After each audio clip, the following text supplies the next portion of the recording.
கோவை எட்டிமடை பகுதியில் ரேக்லா வண்டி பந்தயம் நடைபெற்றது. இது தொடர்பாக நமது செய்தியாளர் ஷெர்லி அளித்த கூடுதல் தகவல்களை பார்க்கலாம்.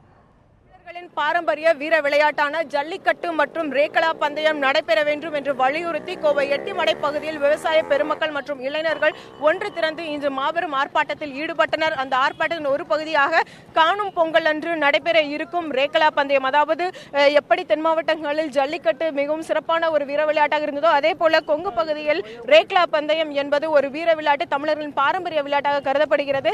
அதுக்கும் கடந்த 3 ஆண்டுகளாக தடை விதிக்கு இந்த ஆண்டு ரேக்லா பந்தயம் மற்றும் ஜல்லிக்கட்டு நடத்த வேண்டும், அந்த தடையை மத்திய அரசு நீக்க வேண்டும் என்று வலியுறுத்தி ஆர்ப்பாட்டமானது நடைபெற்று வருகிறது. அது ஒரு பகுதியாக காணும் பொங்கல் என்று நடத்த வேண்டி இருக்கு. இந்த ரேக்லா பந்தயத்தின் ஒரு ஒத்திகை நிகழ்ச்சியாக இந்த பகுதியில் இருக்கவர்கள் சுமார் 50க்கும் மேற்பட்ட ரேக்லா வாகனங்களில் தங்கள் காளைகளை பூட்டி இன்று ஒரு ஒத்திகை ஊர்வலமானது கோவை எட்டிமடை பகுதியில் நடைபெற்று வருகிறது.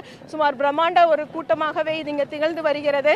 அவர்கள் பார்த்தோமானால் அவங்க முன்வைக்கக்கூடிய கோரிக்கை இந்த ஆண்டு தடையை மீறி இந்த போட்டி நடத்தப்படும் என்பதே அவர்களுடைய ஒரு பிரதான கோரிக்கையாக இருக்கிறது. அதிலும் குறிப்பாக பார்த்தோம்னா அதாவது நாட்டு மாடுகளின் இனத்தை அழிக்க வேண்டும் என்பதற்காக கார்ப்பரேட்டுகள் கொண்டு வந்ததே இந்த பீட்டா அமைப்பு என்றும், இந்த பீட்டா அமைப்பை தடை செய்ய வேண்டும், தமிழர்களின் பாரம்பரிய வீர விளையாட்டான ஜல்லிக்கட்டு மற்றும் ரேக்லா பந்தயத்தை இந்த ஆண்டு நடத்த வேண்டும், அதற்கான தடையை நீக்க வேண்டும் என்பதே இவர்களுடைய கோரிக்கையாக இருக்கிறது.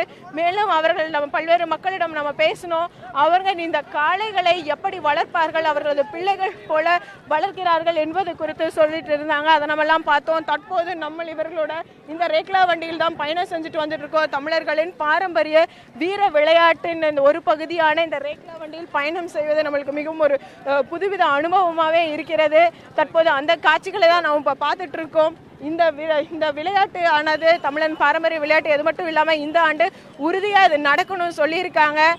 தற்போது பார்த்தோம்னா இதற்கான பலத்து வருகிறது. இந்த ஆண்டு ரேக்லா பந்தயமானது நிச்சயமாக நடைபெறும் என்பது இங்கு இருக்கக்கூடிய, அதாவது அனைத்து மக்களின் ஒரு உறுதியான ஒரு கோரிக்கையாகவே உள்ளது. ஒளிப்பதிவாளர் கார்த்திகேயனுடன் ஷியாலி, நியூஸ் 7 தமிழ், கோவை.